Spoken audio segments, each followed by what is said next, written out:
150. The Ford F-150 is the best-selling truck in America. Commonly referred to as Dunbar's number, 150 has been proven to be the maximum amount of relationships that any one person can sustain. Psalm 150 is the last numbered psalm in the Bible and considered the one most often set to music. But today we're talking about 150 because it is the educational requirement to become a licensed CPA in all 50 states. But some states are considering reducing the 150-hour requirement as a way to solve the shortage of accountants entering the workforce. Join Chris and I as we take a trip back to college and debate this requirement and why less young people are entering the profession.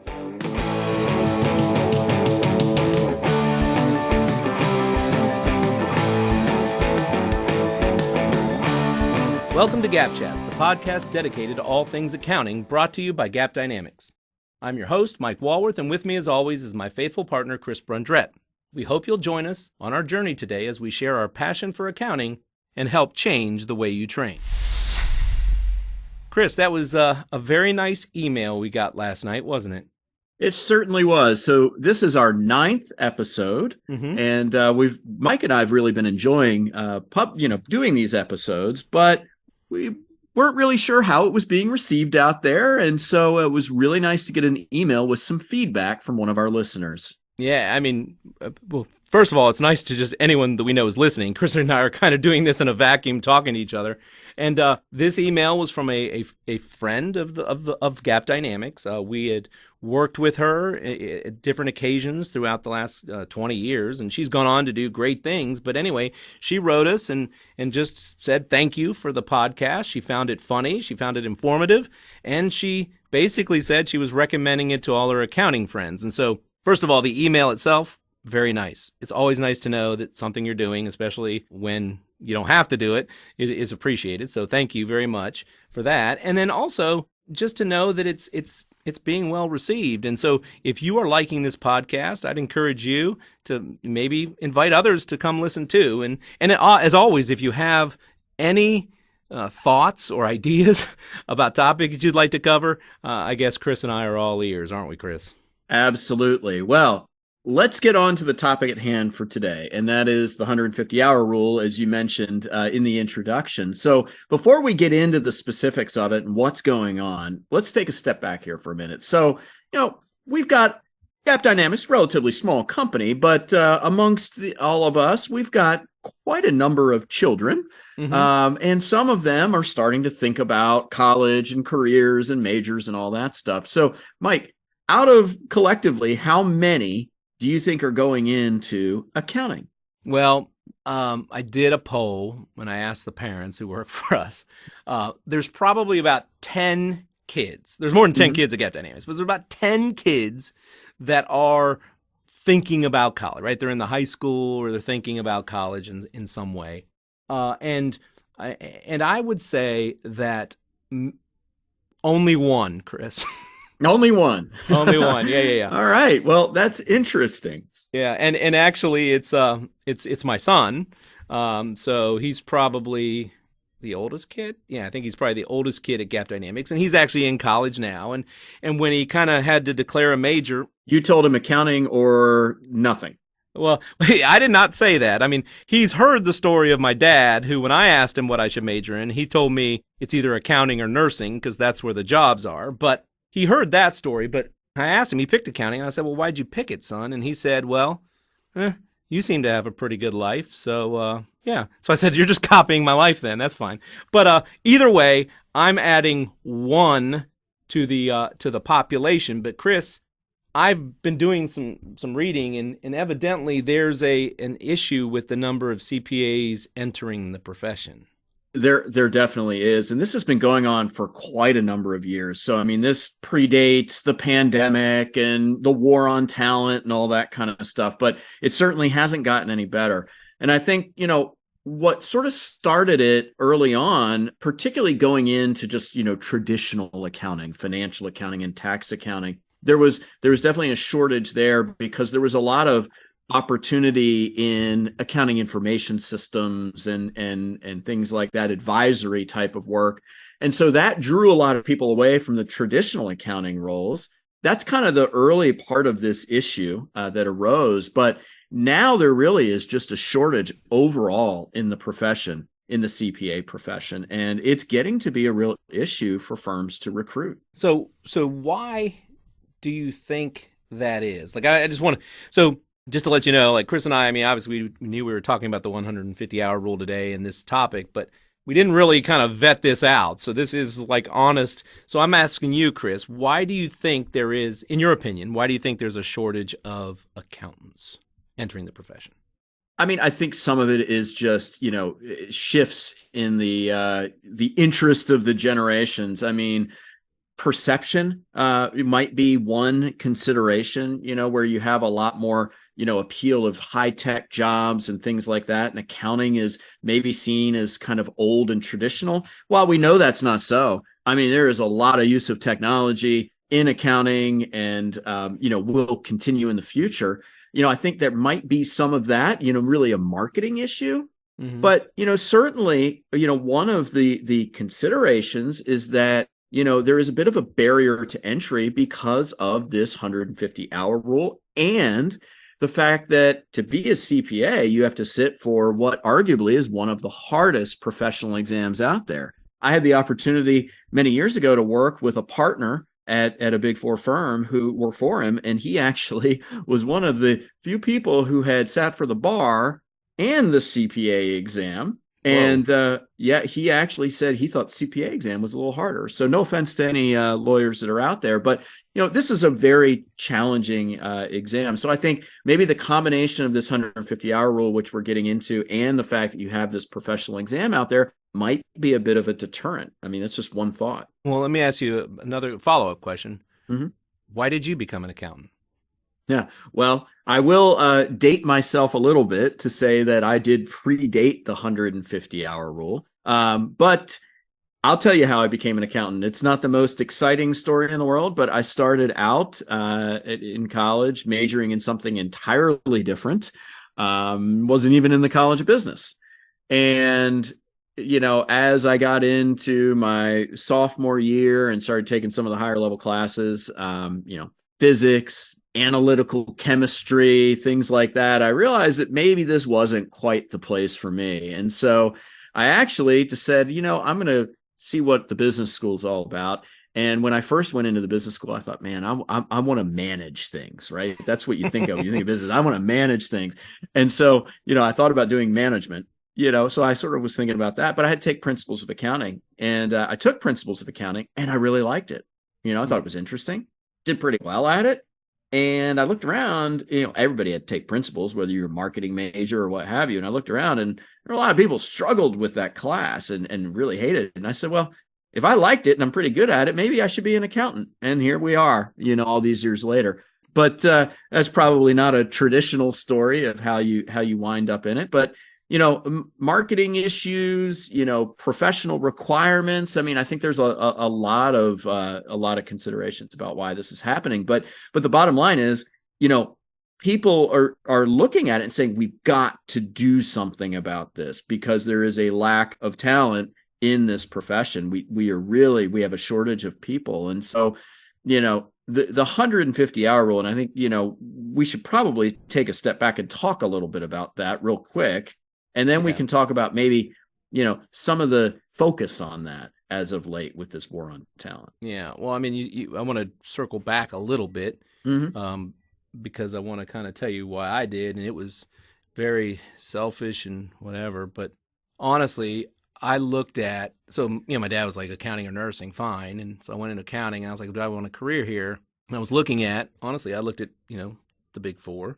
You and I both went to the Big Four, but I looked at the role of a Big Four partner and kind of what he or she did, and I was like, yeah, that ain't a bad life, man. I mean, back when I came out, I'm a little bit older than Chris, but mine was I graduated in '93. At that time of the Big Four, the partner track was probably around 8 years, 8 to 10 years. Well, I don't know about when it was probably about the same when you came out. It was about right? the same, yeah. Yeah, so you think about it, we graduated 4 years. We didn't have the 150-hour rule. We graduated in 4 years, so I was 22 years old. And what I'm looking at is, hey, sometime between 30 and 32, I'm going to be a partner at the time, I think it was Big Six. I'm a partner at a Big Six firm. And I looked at the life of a partner. And man, it wasn't a bad life, right? I mean, I remember one of the guys that you and I used to work for. I mean, he used to brag about, having 2 houses on River Road. I always thought that was funny. One was for his ex-wife, one was for his current wife.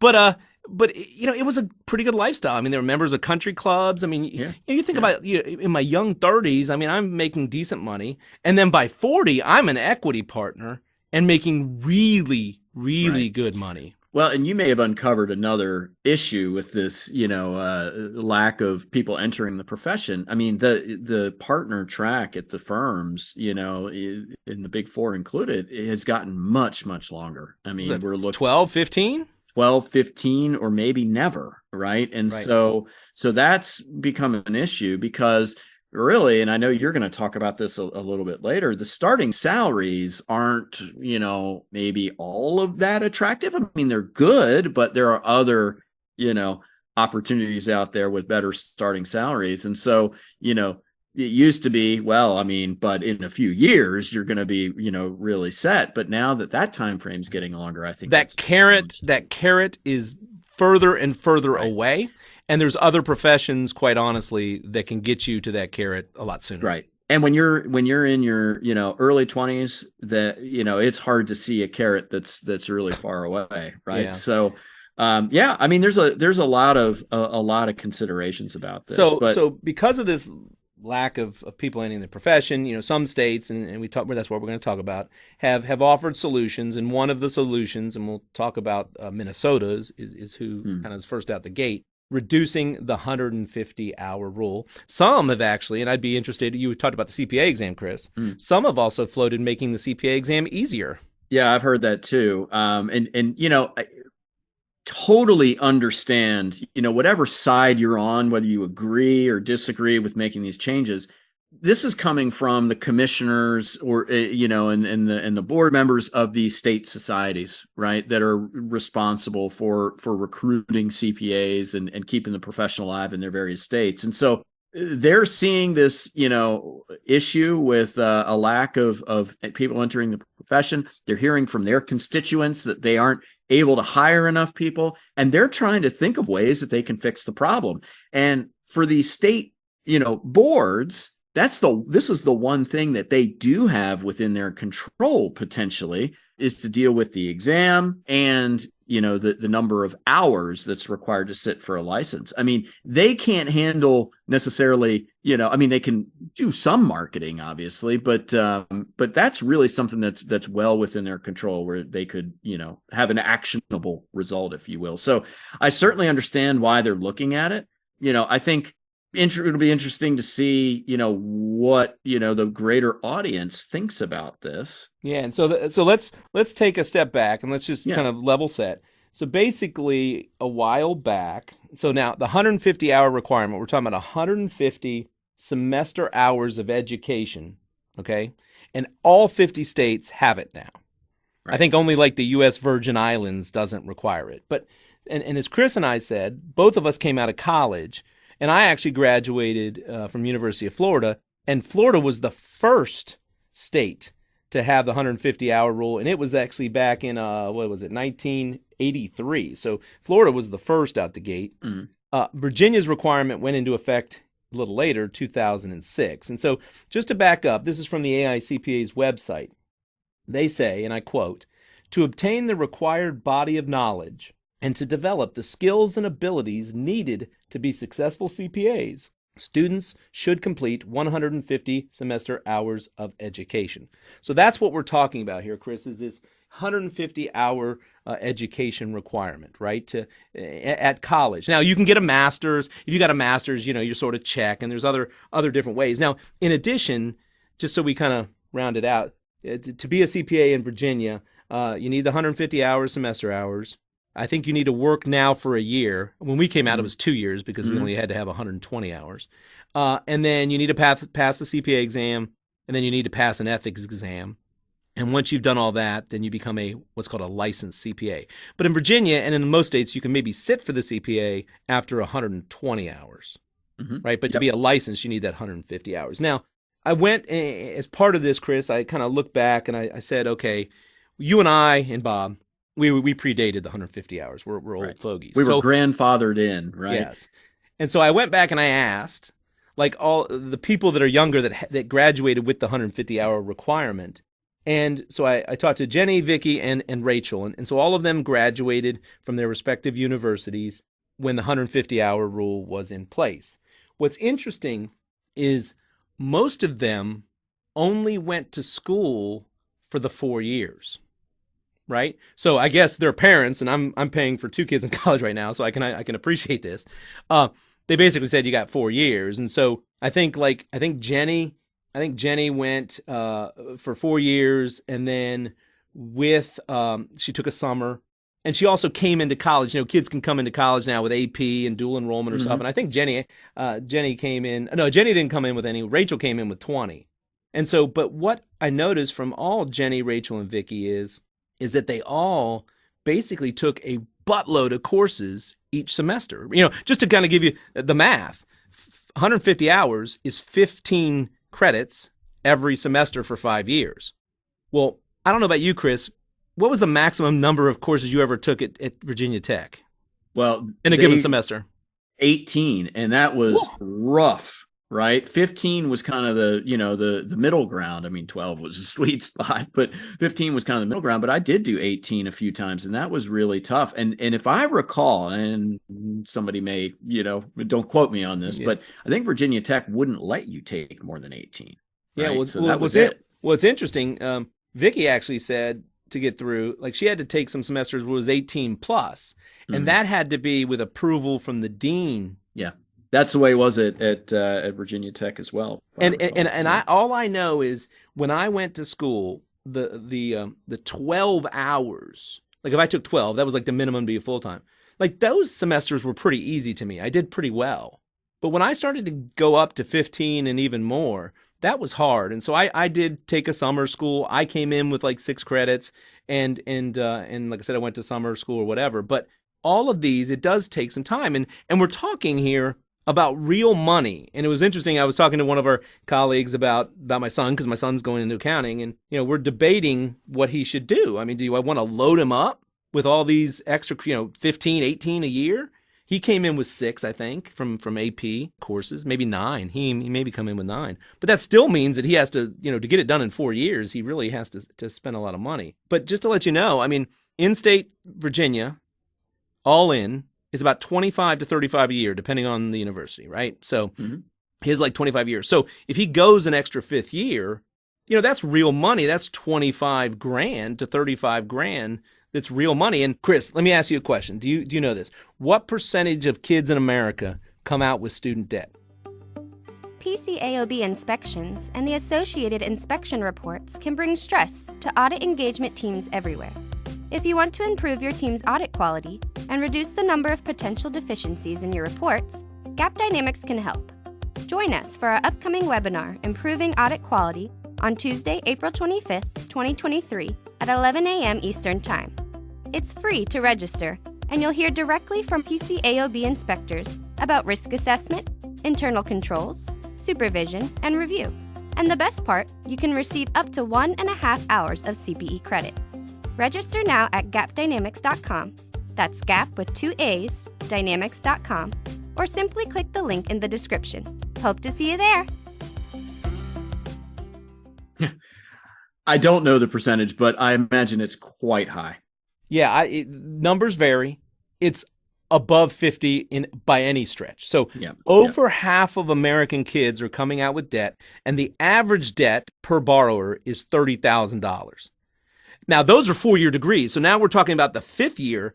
They're going for more, right? I mean, it's taking them now that they may be 50 grand in debt. So that's real money. Now, Chris alluded to this earlier, but what is the starting salary? I mean, do accountants get paid anymore for that 150 hours? Now, the firms will probably say it's baked in or whatever. But in reality, I don't think they do, because it's not like you're requiring a master's. You're just requiring 150 education hours. And it's interesting, the other ladies that I asked about, how they got it, they took extra hours in some of the courses. I won't name names, but Taekwondo, 1 or 2, jazz, dance, event planning. I guess my point is, I don't think that this 150 hours is in accounting or business or anything. It's just to tick the box, dude. Well, you've hit a couple of things I think that are important about this. I mean, the rule came about because there was the desire to sort of elevate the profession, right? I mean, it was already elevated, but this is, higher education, elevate the profession. But what's interesting about it, it's 150 hours, as you said. This is not a master. Now, you could get a master's and get your 150 hours, but you aren't required to get a master's. So there's no extra degree, hence your comment about pay, right? And in most states, if not all, don't quote me on this, but most states, you can take whatever you want to get those 150 hours. And so, well, most states you have to take a certain number of accounting, a certain number of business, but the extra to get above, it doesn't have to be in anything. It's just right. You just got to have the 150 hours. So, now, a lot of people, I'm sure, take additional accounting classes, and the accounting departments at various universities have added classes since the 150-hour requirement came about, so that people could fill out, a fifth year, quote unquote. But still, I mean, so there is debate about the value of it. I think is what we're getting to. Is a lot of cost for what benefit. And I think that obviously depends on what classes are being taken. But now you're doing something, and I hope I'm going to take a little detour, but that's what podcasts are all about, right? Especially when we don't get paid, we can take any detour we want, right? But I hope you don't mind this. But I want to talk a little bit about what you're doing at Tech. So you talked about extra classes. Yeah. But the thing you're doing at Tech, and it's basically Chris is doing it in conjunction with his alma mater. And can you tell us a little bit about that? Because that sounds like a pretty cool class for these fifth years to take. It is. It's a really neat class, and it's mostly fifth years. Some people that are in their senior year, right? But mostly fifth years. But it's an accounting research class, and so they do various different projects in different disciplines. Straight accounting and audit and IT and things like that. But they're really learning how to research. They're learning how to, then write memos to clients, to the files, things like that, concluding on the research, doing presentations. So the part I helped, worked on with them was the straight accounting research. And so we did a pretty cool case study, and the groups got various different topics and questions and scenarios, and they went out and researched them, did a presentation, did memos to a client, stating their position on these various issues. So pretty neat class. And they actually used our e-learning, right, to help with the initial sort of understanding of the topic. This is the second year you've done it, isn't it? Mm-hmm. Sure is. Yeah. Do you like it? Oh, I love it. It's really neat to get back into the classroom, in the university setting and do that. And very, very cool to see, these presentations. I mean, all of the groups, we just did presentations yesterday.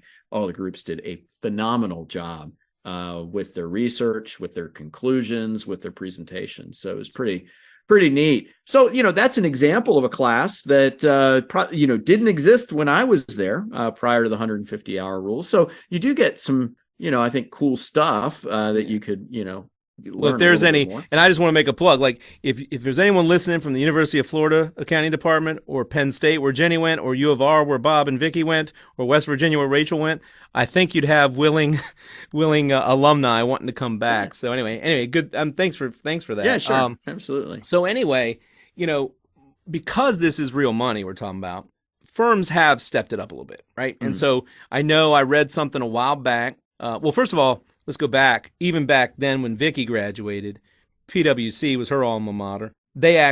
She took some summer courses, and PwC paid for them to help her get to her 150 hours. Mm-hmm. Not all 30 extra hours, but some of them. I have read about Ernst & Young having an agreement with a university whereby there's a portion of that extra 30 that is online, and then a portion that is in person. So I imagine, Chris, like a lot of these big four firms have summer training events at these big hotels. And I think part of that is this extra hours.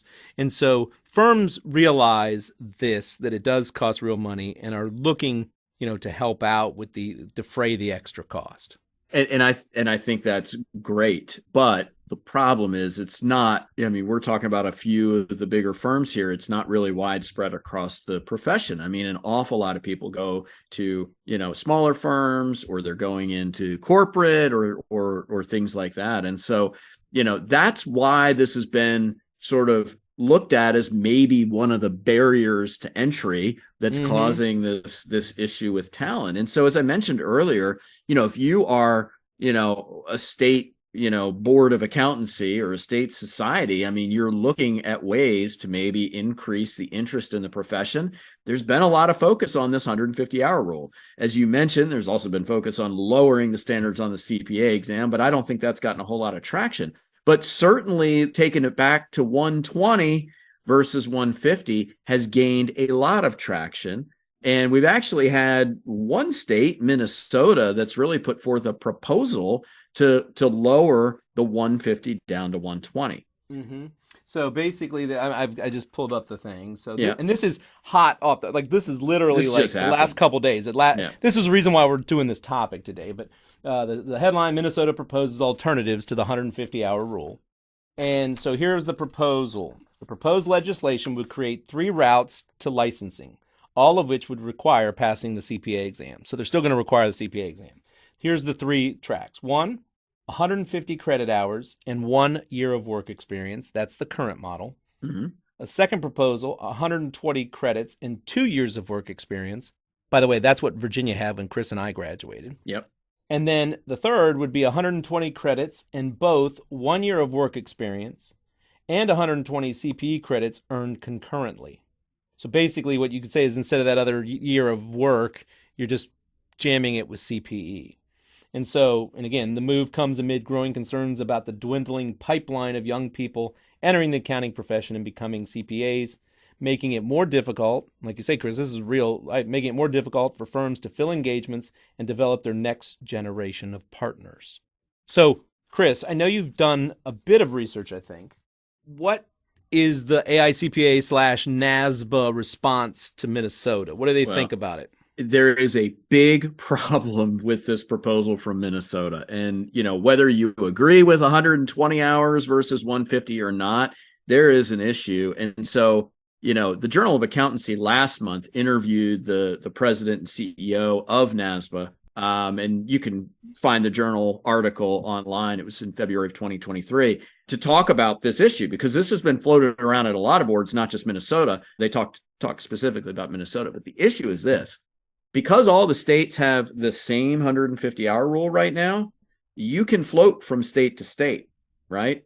Now, so you pass the exam, you've met all the requirements, you can float from state to state. Now, every state has some little thing like ethics requirements or things like that you might have to take, but you can get licensed in other states pretty easily. And, people move with the firm they're with. People have to work in multiple states, and so they get licensed in multiple states.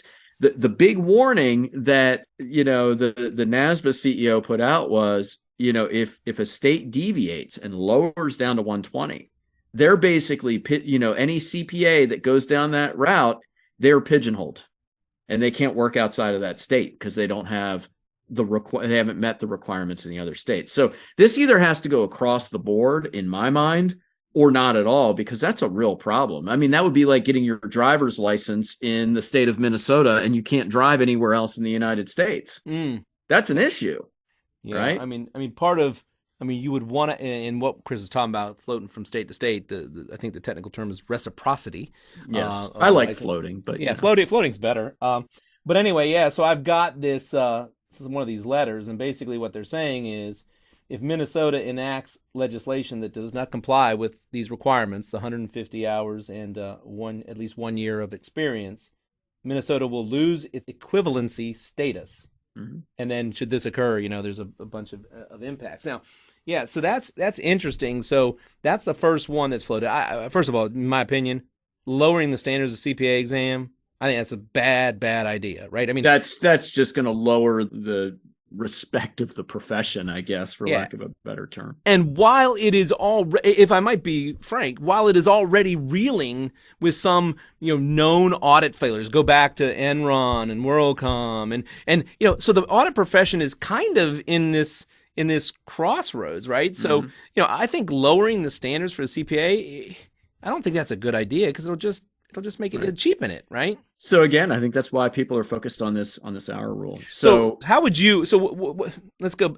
Let's just sort of figure it out. Like, what would you do if you're the head of a state society, or you're the head of the AICPA or the NASBA? What is Chris Brunstrett's solution to the accounting profession's problem of lack of pipeline? All right. Well, I'll float a couple of ideas out there, right? So one idea would be to go sort of down the path of Minnesota. And I think what they're proposing now is that you have different paths, as you said, right? So I could go the 150-hour path with the 1 year, work requirement. And then I do have reciprocity across or equivalency across all the states. So I can get licensed in other states. Or I could select the 120-hour option. Then I am only able to be licensed in Minnesota. Right. So that might be one option that states could pursue, but I see an issue with that because I don't know that a college student is really going to really understand how all that works and what it means in the long run. Plus, you don't know what's going to happen later in life. And can you imagine having to go back and get 30 more hours just because you want to move out of state and still, be a CPA? That's not a good option. Right. So other things that are floated that we've talked about, Mike, would be just to lower it back down to 120, increase the service requirement, right? That you've got to work for a little bit longer of a period of time before you get your CPA license. Sort of an apprenticeship kind of model might be, come into play there too, right? So you're getting your hours in college, and then you've got a certain amount of work requirement, and maybe even layering in some sort of somebody has to endorse you, right? To be able to sit for the CPA exam. So not only have you worked for a few years, but somebody says, yes, they've learned on the job. So some sort of an apprenticeship would be an idea as well. Yeah, I think all those are decent ideas. I think the 150-hour rule just for 150 hours seems, in my opinion, stupid, right? Because you have people taking, jazz hands 101 or, right. Taekwondo 1 and 2.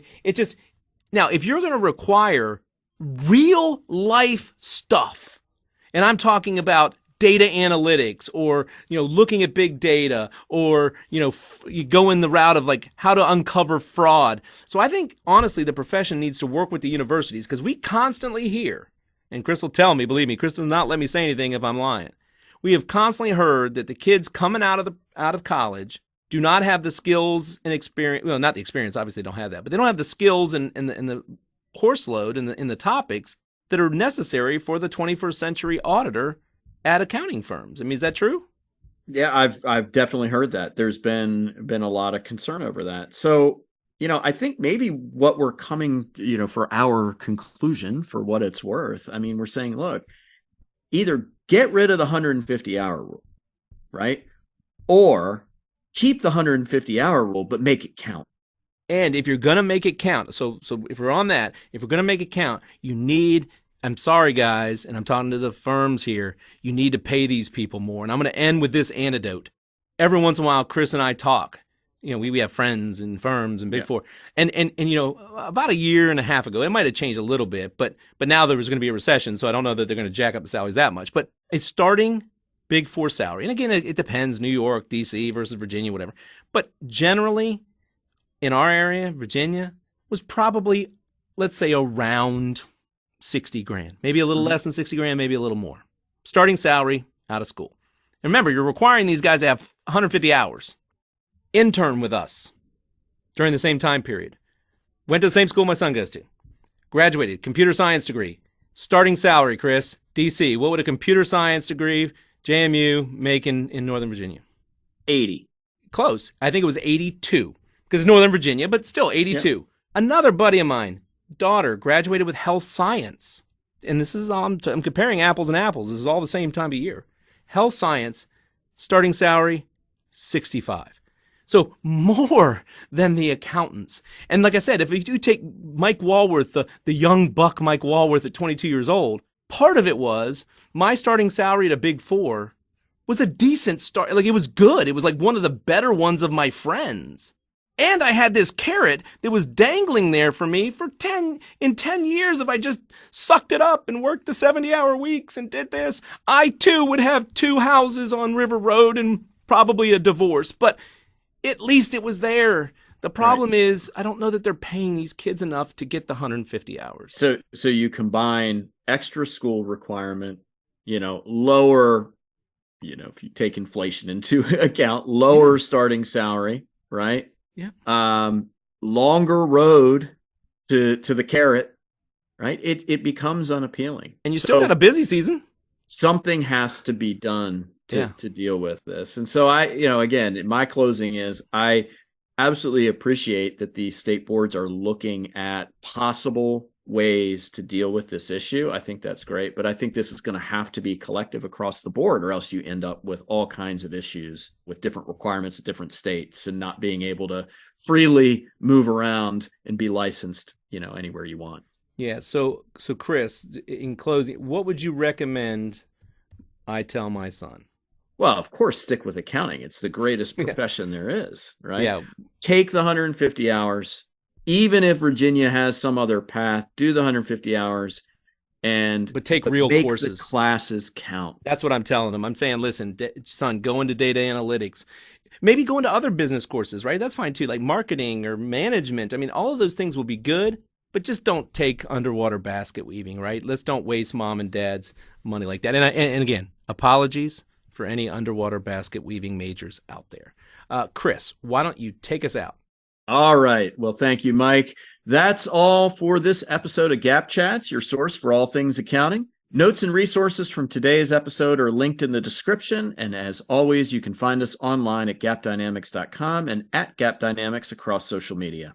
It's never too late to become a Gapologist. Head over to our website and subscribe to our blog so that you're the first to know what's new with GAAP Dynamics.